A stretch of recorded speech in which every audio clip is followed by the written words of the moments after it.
So we're going to talk a little bit about singles, and now that we're going to get from Monday a chance to play in a box league or in a ladder down at the club, hopefully that singles will be getting a little bit more competitive. First thing I'd like you to do is, if you're playing in a game of singles and it's a competitive game of singles, just warm your body up a little bit more than you normally would. You don't have to go to the extent of one of my warm-up videos, but just try and warm it, in particular your legs, your hips, your elbows, your wrists, your shoulders. Just try and have a little bit more of a warm-up than you would normally if you're going to have a game of doubles. As you can see, the area that you're going to have to run around and cover yourself in a game of singles is just a greater distance. So it's very important, especially the legs, the quads, the hamstrings, the calves, and a very important one, which is the Achilles at the very bottom of your legs. Just try and warm them up a little bit more. So I just want to quickly talk to you about the main tactics if you're going to have a game of singles. Okay, there's a few of them. The most important one is be the most consistent player on the court. Tactic number one, be the most consistent player on the court. Okay, if you're playing somebody and you're simply able to get the ball over the net and in more times than that person can, your opponent can, you will win. Tactic number one, be the most consistent player on the court. Tactic number two, and this is part of your warm-up, try and gauge a weakness in your opponent's game. As you're warming up and you're getting ready, and I talked about it in the doubles video, one of the things about warming up is not just to warm up, but it's to gauge something about your opponent, and you're going to try and pick something that you feel is a weaker shot of your opponent. Most people's weaker shot is their backhand. Okay, so tactic number two is try and get an idea of a weaker shot that your opponent has, doesn't like to play. Tactic number three, as I just mentioned about warming up, look at the size of the court and the area that you have to cover. Your opponent has to cover that area too. So hit to the space, hit to the angles. Don't try and play too much up and down the middle of the court. The use of angles, get your opponent running, is tactic number three. Okay? Tactic number four is try and be a little bit more aggressive if you are getting that short ball and you're going into the net. Really try and be positive and be aggressive if you're going to the net. Okay, so a quick recap. Tactic number one, try and be the most consistent player on the court. Tactic number two, try and gauge a weakness in your opponent and exploit it. Hit more shots to that shot that you feel is their weaker shot. Most people's backhand. Tactic number three, use the court, use the space, use the angles, and try and get your opponent moving. Tactic number four is, if you get an opportunity to go forwards, be positive and be aggressive. Get into that net and get closing up to try and finish off the point.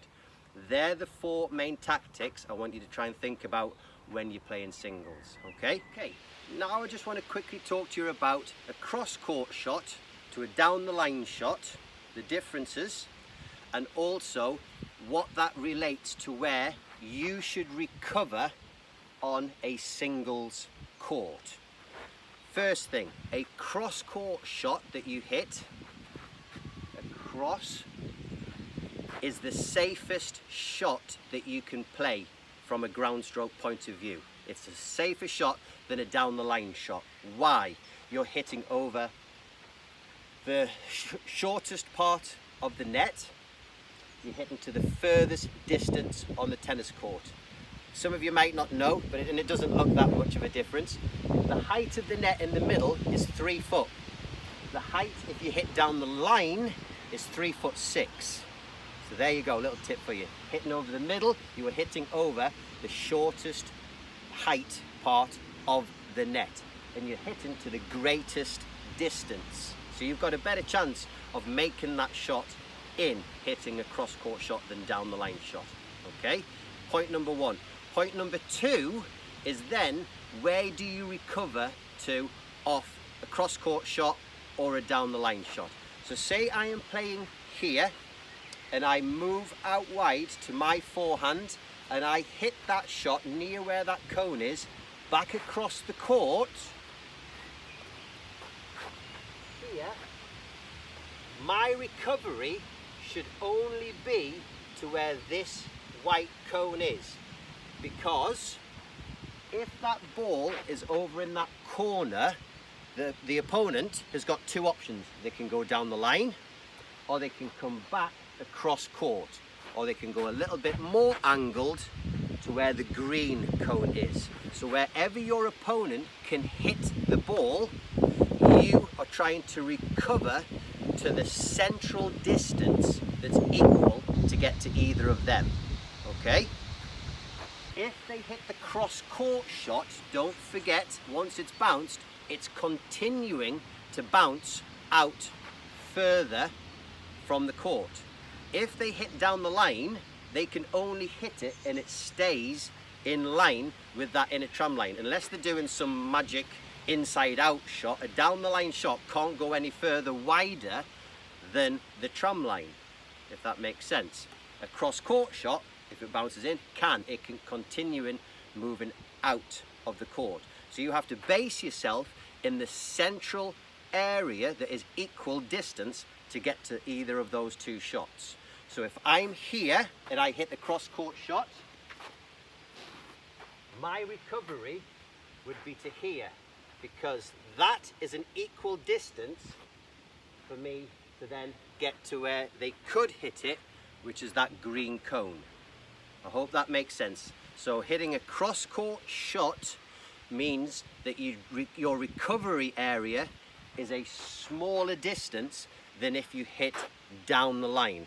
If I hit a shot here and I go down the line, then if you look, their shot cross-court over here means that I would be recovering from there all the way over to this area to be in the central point to get to either of those shots. Okay, so a cross-court shot means that you don't have to recover quite as much as a down the line shot. Hope that helps, hope that makes sense with regards to your ground strokes. Good luck, get stuck in. Cross-court shots over to there compared to down the line shots here. That cross-court shot, remember, you are hitting over the smallest height of the net to the greatest distance of the tennis court, compared to down the line where you're hitting over the higher part of the net to the shortest distance. The next thing I want to talk about is, where do you recover off a cross-court shot compared to a down the line shot? So if you're here and you're hitting that cross-court shot over to your opponent, your recovery, what you're looking at is, where can they then hit that shot?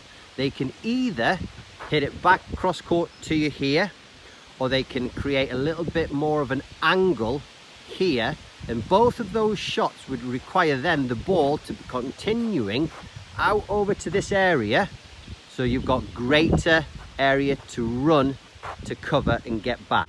If they hit down the line, that ball can only ever stay in line with this line. They can't slide it out to the left here. So what you've got to work out is what central point is to recovering wherever they might hit the ball. So if you're over here and you hit a cross-court shot to your opponent over there, the central point to cover back cross-court or to cover the down the line shot is there. Okay, it's not all the way to the center of the court. If you go cross-court, your recovery point should be where that white marker is.